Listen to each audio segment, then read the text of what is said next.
and welcome to our latest episode of What's on the Horizon. I'm Lori Sharonbrock here with Chris Schucker of Digital Horizons. And today I want to talk about wiring. So I've recently purchased a commercial building, and there is a lot of things to think about. And one of them is wiring, and what do we need? What do we still need to wire these days? I mean, it feels like everything is Wi-Fi and wireless. So why do we still have to wire things? Yeah, that's a that's a question that we get a lot, especially under new context, new construction context. Sure. And the funny thing is, it's actually almost more important to wire things now than it was before. The easiest way to explain that is there are more devices that are wireless dependent. Yes. That you don't, when you have the ability to hardwire something and to have it on a physical hardwired connection, that frees up the bandwidth available for the wireless only devices. In addition to that, we'll take Wi-Fi, for example, sure. And to provide some context, a network is consisting of basically three different devices. You have the service provider's modem or maybe fiber ONT box. Sure. You then have what's called a router, yep. And the router is think of like a traffic cop at an intersection. The lights sure. are out. They're the ones that are telling the cars to go. The router directs the traffic in between the devices on the network and outward and inward to the modem. So it's super important. Yep. And then you have the device that actually creates the Wi-Fi, which is called an access point or a wireless access point. Okay. And the wireless access point and router often get combined into what's called a wireless router. Okay. And some service providers combine the modem together and you get a wireless router modem. And that is the worst way to get a network and have Wi-Fi in a home, but it's the way that most people do it because it costs the least, it takes the least amount of effort, but usually in similar situations that with things that cost the least and take the least amount of effort, you get the poorest results.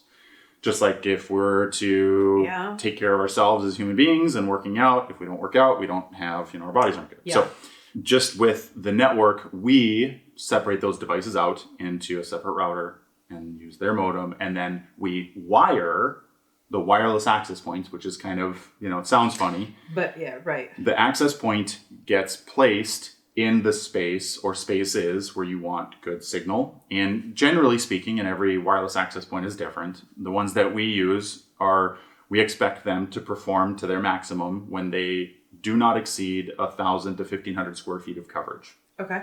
So for example, if you have a 1,500 or 2,000 square foot house, you probably only need one wireless access point. But if you have a 5,000 square foot home, you actually need a minimum of probably 2 or 3. Sure. And then if you have any outside spaces, we usually try to allocate one outside because Wi-Fi signals don't penetrate walls and low E-coding windows. So even though you can have an all-in-one device to provide Wi-Fi throughout the home and a lot of your devices will be fine, the better way to do it is to hardwire in wireless access points and have those devices create Wi-Fi in those areas. Other things that we wire that are super important are we still wire TV locations. So while you might be able to just hang a TV on a wall and use built-in streaming services, your television, or maybe you're using a streaming device like an Apple TV, those devices can be hardwired to the network, which, getting back to our original point, leaves your Wi-Fi spectrum open to devices that can only do Wi-Fi. Phones, tablets, maybe a laptop, things like that. And cable and satellite boxes are obviously still a thing. And depending on your provider, one service provider may require a coax to do their cable box. Another one might require a network cable to do their cable box. Sure. And then so when we wire TV location, we pull a coax and 2 Cat6 cables. And the reason we pull 2 Cat6s is if, for example, you have CTC in the Brainerd area for service, they use their cable boxes use a category cable, the Cat6. And then we have that second one there because if you want to have your television or a streaming device hardwired, you have that available. And then, the coax is there. For some reason, you switch to regular cable or satellite. So there's still lots and lots of wire being pulled. And like I mentioned, it's still it's even more necessary than it was before. And the wireless access points, and you talk about when you need more than one, is it upstairs, downstairs? Is it more like putting them in wings? You know, like does it matter? It varies. Yeah. Okay. So if you have a 2-story home Sure. and you have let's say a 3,000 square foot home, we would probably end up having one in the ceiling in the lower level on one end of the home, and then one in the ceiling on the other end of the home. And so you kind of split the home in that regard. But it really depends on the shape and the layout and the construction materials and a lot of different things. You know, I went out to a home yesterday from an existing customer that wanted to do some network updates in the home, and just have to look and see what's available for wiring, and it's just every home's different. In some instances, like the one I looked at yesterday, the home it's 3 stories. It's a good sized house, and it's obviously already finished, and they have category wired throughout, but they weren't in optimal locations. So under ideal circumstances, we'd probably be fine with 2 access points, but we're probably going to put 3 in just because the way the room is laid, the house is laid out, where they're located. Yeah, it's so, and more is not bad in the case of Wi-Fi.